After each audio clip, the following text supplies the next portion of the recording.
Best friends. Louis Jenkins and I love horses, but we aren't allowed to have real ones. I said, let's pretend that a stallion named Golden Silver Wind lives in a stable between our houses. Louis loved the idea. At school, we pushed our desks together and we played on the same team. At lunch, we shared our chocolate milk. Chocolate is Louis's favorite, and it's mine too. After school, we pretended that we rode Golden Silver Wind, our magic which has gave us the power to make our neighborhood anything we wanted it to be. And after dark, when it seemed to be haunted, we weren't scared as long as we were together. We were best friends. Summer came and so did Louis's aunt and uncle. They took her to a mountain resort for a vacation. Louis told me that she didn't want to go. It will be awful, she said, and I will miss you every day. When she left, our neighborhood turned into a lonely desert. If only Louis would be able to escape. I even wished she'd get a contagious disease, so they had to let her come home. I wouldn't be afraid of catching it. I'd nurse her back to health with chocolate milk. I missed her so much. I wished that Golden Silver Wind and I could rescue her. Finally, I got a postcard. It said, Dear Kathy, this place is terrific. Yesterday, I saw 3 deer behind the lodge. There are lots of kind kids my age, and Aunt Pat and Uncle Bart takes us camping on Pinecone Peak. I hope you're having fun too. Love from your friend, Louis.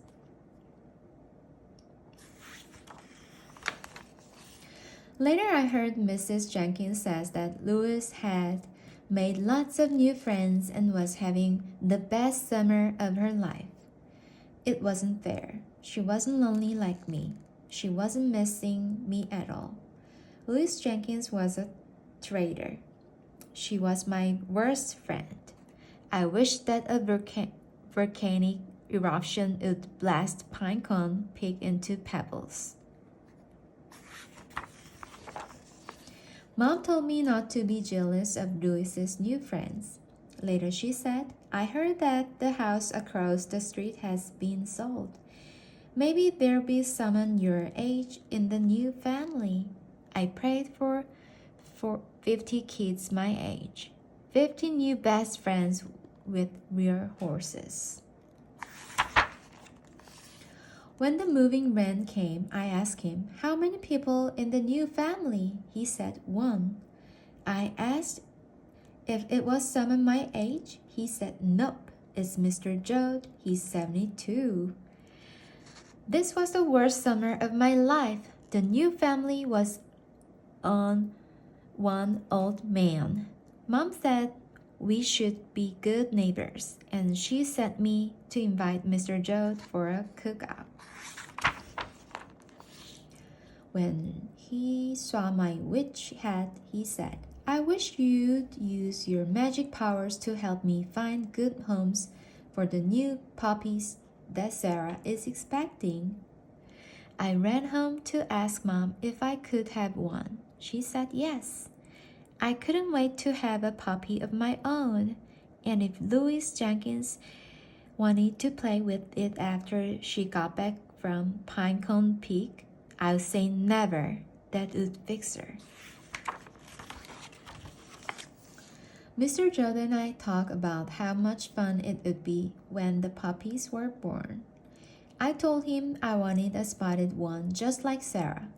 The first spotted one will be yours, he promised.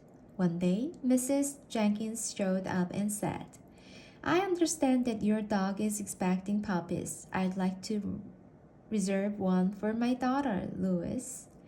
I couldn't stand to think of Louis having one of Sarah's puppies. I told Mr. Joe and I would keep all of them. Mr. Joe said 3 years ago Sarah had 8 puppies in one little.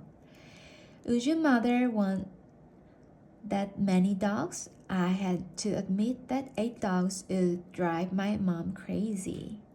Mr. Joe asked me if I was afraid that Louis wouldn't give her puppy a good home. I had to admit that she would. A week later, Louis came back. Her mother had already told her that we were both getting puppies, and she was all excited about us raising them together. Next, she started talking about all the camps out on Pinecone Peak, and how her uncle and aunt had already planned a return trip for the following summer. I pretended to be very interested in my book. Then she told me that she was glad to be home and that she had missed me very much. She had brought me a red Pinecone Peak sweatshirt, a sparrow feather, a rock collection, and a whistle on a lanyard that she had woven herself. I told her how much I'd missed her, but I didn't tell her how mad I had been. I took Louis to meet my new friends. I knew that they would all like each other, and they did. I said, "Aren't Sarah's spots beautiful? I'm going to get the first puppy that looks like her." A few nights later, Mr. Judd called to say that Sarah was having her puppies. By the time we arrived, one puppy had already been born. It was brown. Mr. Judd handed him to Louis, saying, "When she grows up, he will look just like Sarah's mother."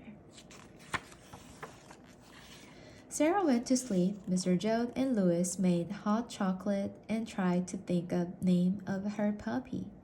I couldn't wait for mine to be born. Sarah slept for hours. Finally, Mr. Joe said, "It looks like there's only one puppy this time. Sarah has never had such a small little before."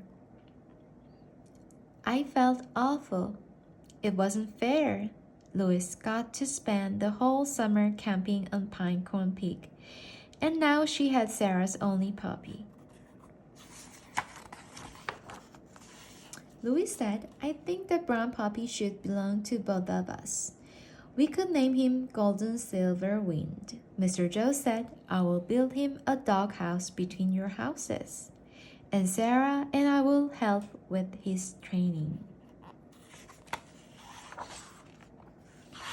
When I got home, I kept thinking how lucky I was to have a special friend like Louis. I was already worried about how much I would miss her when she went away next summer. But at least this time when she's camping on Pinecone Peak, I will have Golden Silver Wind all to myself.